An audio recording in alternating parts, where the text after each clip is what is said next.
Hi guys, I'm Teresa. Today we're going to go over the Cricut Expression Original. I'm going to go over just the basic setup, some things that you'll need to get started, and I'm going to go over all the buttons on the inside. A lot of the buttons on the inside will parallel with the Cricut Cake, the Cricut Cake Mini, the Cricut Personal, and the Cricut Create, as a lot of the buttons and the dials are similar. At the end of the video, I'll give you a breakdown of which machines have what and which ones don't.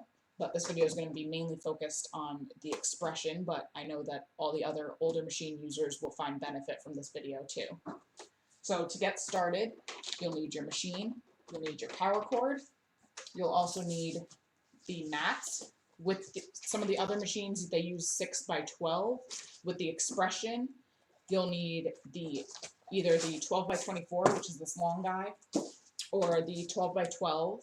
With the Cricut Create, the Cricut Personal, and the Cricut Cake Mini, they use 6x12 mats, and that's all that they're capable of as their thinner machines. You'll also need your cartridge, which I keep mine in pencil cases because I have a small office, so I like to keep them nice and condensed in pencil cases, so then this way I can see, the keyboard and I can see the cartridge versus having a million boxes from the cartridges that they come in. Another thing that I have is this toolkit, just some basic tools, for weeding and for, a spatula to take your things off the mat, scissors, stuff like that. And the other thing that I have is the USB cord. A lot of people are asking about what else can we do other than cartridges with the machine. You can use Cricut Craft Room, which Cricut Craft Room will limit you only to cartridges you own. So though you can design and lay out your mat on your computer, you're still going to need to have the cartridge that you're designing with, so that when you go to cut, you put the cartridge in, and then Cricut Craft Room communicates with the cartridge that's in the machine to cut what you laid out. The other option would be Scal 2, which is sure cuts a lot too, and that opens you up to using SVGs. And you've seen the SVGs in our group. That'll open you up to a whole lot more cutting and creating. Since my mom introduced me to it, I have not really been using my cartridges, though I keep them because there are some things that are on the cartridges that are just easier to do with cartridges. I find myself doing a lot of crafting and designing with Scal 2 right now. So we're going to go over just the basic setup. I'll show you where you can plug in that USB cord as well as everything else.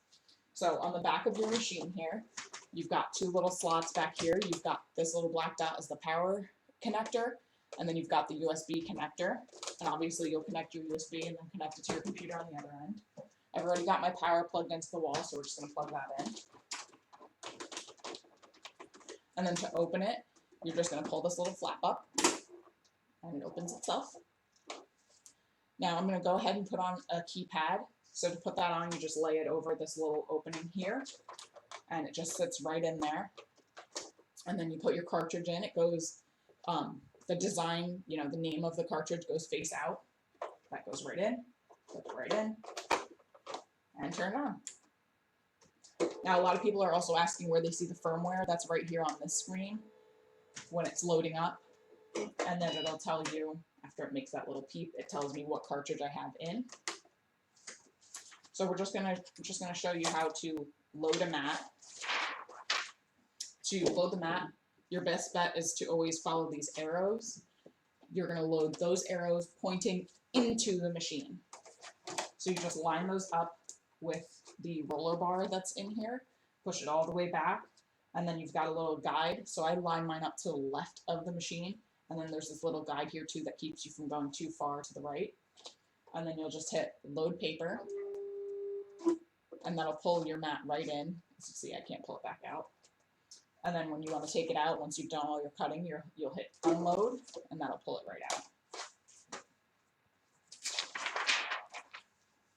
Now, with the machine, it auto defaults into landscape mode, and I'll show you all the rest of the buttons up here in a second. So when you're first starting out, if nothing is lit up on here, it's automatically in landscape mode, which means that when it's going to cut this way. So when you write things, it's going to go, A, B, C this way, versus portrait mode, which will cut this way across your mat. So let's get into looking at the buttons on the machine. So we're going to go over the dials and then we'll go across the top with the buttons. So here you've got your speed dial, which controls the speed of the cut. With more detailed things, I usually slow it down so that it doesn't pull anything up, and so all the details stay nice and precise. And then I will speed it up for simple cuts. You've got your pressure, which indicates how hard your blade pushes into the material. On here, you've also got your blade depth. You see I've got my arrow pointed out. 3 is like a basic depth. You go 2, 1 for lighter things. You go farther over to the right when you have deeper things like chipboard and harder cardstock. To change this out, you just turn this to the left, lefty-loosey, righty-tighty. And you can exchange this for the color cartridges we were talking about, or if you have to take it out to sharpen your blade, which a lot of people have talked about in the group, you just pull that out. You would press this down and pull your blade out, and you could stab that into a ball of aluminum foil just to sharpen it. And when you're ready to put it back in, you'll press it again and you'll push the blade back in. And then that just goes right back into this housing. And you pull this little flap back over. And then righty-tighty, tighten it back up. Over here you've got your cartridge that we loaded earlier. And the size dial. On the Cricut Expression, the size goes up in 1/4 inch increments. You'll see that all up here on your screen. You see that I have a 12 by 12 mat set as the default. If you want to change that, you just change it by pressing over here mat size. I don't have a mat loaded right now, so I can't do it. But when you have a mat loaded in, you can press that. If you have a 24 by 12 mat, up here you see the speed and the pressure. If I change those, it'll walk you through what speed you're putting it to. Same with the pressure. And like I was showing you with the dials, it all goes up in 1/4 inch increments as you try to change it. Over here, these directional buttons, you'll need sometimes when you're working with different functions. They'll ask you a question and you go this way and then you hit OK to acknowledge. Now, the modes. The modes are different on the Cricut Create. The Cricut Personal does not have modes, it just has the keyboard, but we're going to go over the modes for the Cricut Expression. Portrait, like I was telling you before, will change the direction in which you cut. So portrait will cut like the image you see on the screen up there. It'll cut left to right across the mat. The default mode, when that's not highlighted, so when it's highlighted it cuts, cuts that way. When it's not highlighted, if it would go off, it'll, as you see, it goes automatically into landscape mode, which cuts the other direction we talked about that you see there on your screen. The mix and match function allows you to, as it says, mix and match your things. So say I want to have one letter flipped. So let's do that. S was kind of a bad example, but that's okay. And then I don't want the next letter. I want to have the S flipped, and I don't want the next letter to be flipped with the mix and match. You press the next letter, and then you turn flip off for that one. So you can mix and match your settings.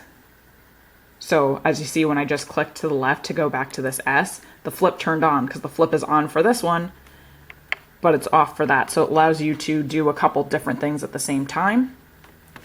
The quantity button, you need to set your paper size for. If you don't set your paper size, it's going to assume you're using 12 by 12. The quantity will allow you to pick how many you want to cut. So say, let's clear that display. Say I'm doing stars, and say I want to put 6 stars on my paper. It'll cut 6 2 3/4 inch stars onto my paper without me having to press the star 6 times. So that's what that does. But it's important to set your paper size for that so that it'll tell you if you can fit that many onto the page or not. Now, fit to page. Fit to page will maximize the size of the star. So we're going to stick with that image. If I just cut this right now with fit to page on, it would cut the big star right as big as it could get on 12 by 12. The fit to length. The way size works on the machine is it's fit to height with the machine. So when this star would cut out, it'd be a height of 2.75 from the bottom to the top. Star's kind of a bad image because it's pretty squared off. So let's try a different one. Let's say something like this leaf. So if I were to cut this leaf right now, it would be 2.75 inches from the bottom to the top, where if I hit fit to length,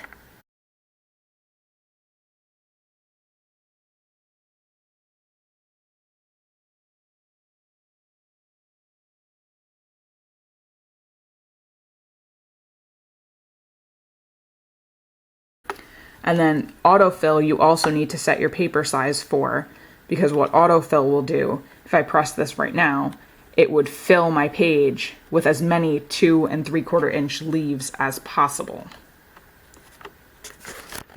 Now some of these smaller functions down here are a little bit different. There's some creative functions. With this multi-cut function, what it does is it will cut the one image multiple times. So say I was trying to cut this leaf onto a harder chipboard or a harder cardstock. If I pressed multi-cut, it'll cut over itself a couple of times to allow it to cut through that harder material. Center point is a fun function. You need to use your directional keys, and what you'll do is you'll move your housing over an image. You'll center your blade onto, say I had my paper here, you would center it onto the middle of maybe a picture or something, and then you would center cut it. So you would hit center point, and then it would cut the image that you have on your screen around the middle of where you set your blade. The flip function, I kind of previewed to you before. We're going to do a letter with it, so let's clear our display. With the flip function, what it'll do is it'll just flip your image over. I know there were questions about mirror images. What you would have to do for mirror image is you would have to type in reverse with your flip on to get that properly. Line return is like enter on your keyboard. So if you have some letters or shapes on your first line and then you want to go down to the second line without using the whole top of the page, you would hit line return. So then you would get some stuff up here and then some down below. This is just your settings button, just to go through all of your settings on the machine. Mat size we talked about earlier. That's to tell your machine whether you have a 12 by 12 or a 12 by 24. And these extra buttons are kind of mystery buttons. According to the manual, it's if they ever wanted to add anything in. And as far as I know, they never added anything with any updates to these buttons. Now with the keypad, these 6 will be different for every cartridge. But these little 4 here and these 2 rows over here will always be the same. Doesn't matter what cartridge you have. So we're going to go over those. They call these the creative features. They're a little bit different. Your manual, you can also find the manuals on Cricut.com if you buy your cartridges used and they don't have manuals. We'll go over what each one does. For the most part, the keypad is like a keyboard on your computer. So you've got space and backspace here for adding and deleting letters. You've got shift, which will bring you between lowercase and uppercase. And then with some of the creative functions, you've got 2 different shapes. Shift lock will be just like hitting caps lock on your keyboard. It'll keep you on the upper functions. So with images, it'll keep you in all these upper right hand corner images. So I'm going to just turn that off. Paper saver is definitely my favorite button. It is usually lit up on my screen because I always press that. I like to condense my designs. If you don't press that, it'll space them out a little bit. I like to be economical with my paper and my vinyl, so I always have paper saver on. Real dial size, I'm just going to turn this off so you can see all the other buttons better. Real dial size, what that will do is you'll cut every single letter and image to what your dial size is. So right now my dial size is set to 2 3/4 inch. Every image would cut to the height of 2 3/4 inch, where if you don't have that selected, it'll go by the tallest character. So, say you would type my name. If you typed the capital T and then the lowercase e, it's going to be proportional where the T is bigger than the E. as it is now. But if you wanted the T and the E to be the exact same size, you would hit real dial size. So we went over space and backspace. The clear display, so let's just press a couple buttons in here. Clear display, what it'll do is it'll just get rid of everything that's on that display. That's all I do is press that and all those letters are gone. As far as reset all, so if you have a couple functions pressed here and you've got some things on the screen, if you press reset all, it just clears out the whole thing. What repeat last will do, if you put something in and you cut it and then you decide, oh, I like that, I want to cut it again, you'll hit repeat last. It'll pull up what you just cut and then you can go ahead and cut it again. Sound on, sound off is for all the nifty Cricut sounds. So when I press it, you can hear it go on and off. Kind of that little chirp. I usually leave it on, I don't mind it, but if you don't like sounds, you can just press that and it'll mute the whole machine. Other than the cutting sound that it makes, that's inevitable. The load last, what that will do is if you cut something on the mat, it will cut your things, and when you unload your mat, say you want to continue from where you last cut, you would hit load last and it would pull the paper in to the last point that it cut. Load paper was like I showed you before, it just regular loading and unloading. And set paper size, you will need when you're doing some other functions that we'll talk about in a second. I usually don't set my paper size because I usually just do one item at a time, but you can set your paper size by going to the corner of the paper on the mat and then pressing that. I'm just going to go over here real quick. You've got your cut and stop, which are self-explanatory. On this machine, the Cricut Cake, the Cricut Create, and the Cricut Cake Mini, we've got 8 directions, and on the Cricut Personal, you've just got the 4 directions in which you can move this blade housing on in relation to your paper when your mat is loaded. So I hope this video has been helpful. Check the comments below. I'm going to link the inks that I talked about earlier, as well as the user manual for the Expression Original, just because that's how I learned a lot of stuff, and it's good to have a paper reference too. And after this, I'm going to explain how the Cricut Expression Original compares to some of the other machines. And other than that, hope you have a great day and happy crafting. So this PowerPoint will just go over the differences between the original Expression and the Cricut Cake, the Cricut Create, the Cricut Cake Mini, and the Cricut Personal. So the Cricut Cake, the functions are going to be just exactly the same as the original Expression that we just went over. The difference is that this machine is food safe for cutting cake and fondant and things like that. The Cricut Create is a little bit different. It can also be used with any cartridge, just like the Expression. As you can see here on the left-hand side, it's got the same functions as far as portrait, fit to page, autofill, center point, and flip. And the keypad will work exactly the same when you lay it there on the screen. And your on-off button, your stop button, your cut button, your directional buttons are exactly the same as the Expression. The Cricut Cake Mini is just the same as the Cricut Create, except like the Cricut Cake, it is food safe for cutting things like fondant and cake and cookies and such. The Cricut Personal is the one that's the farthest different from the Cricut Expression Original. It can still be used with any cartridge, and as you see here, they've got the cutting up keyboard on there. All the functions on the keypad that I went over will be exactly the same, and the dials will be the same. However, as you see, they're on the outside, they're displayed. The same with all the other older machines. Their dial sizes and measurements aren't shown on the screen, they're shown on the outer edge of the dial. The keypad functions are the same. The main difference here would be that the stop and cut button are positioned a little bit differently from the power button, and there is just 4-way directional on the keypad to move the blade.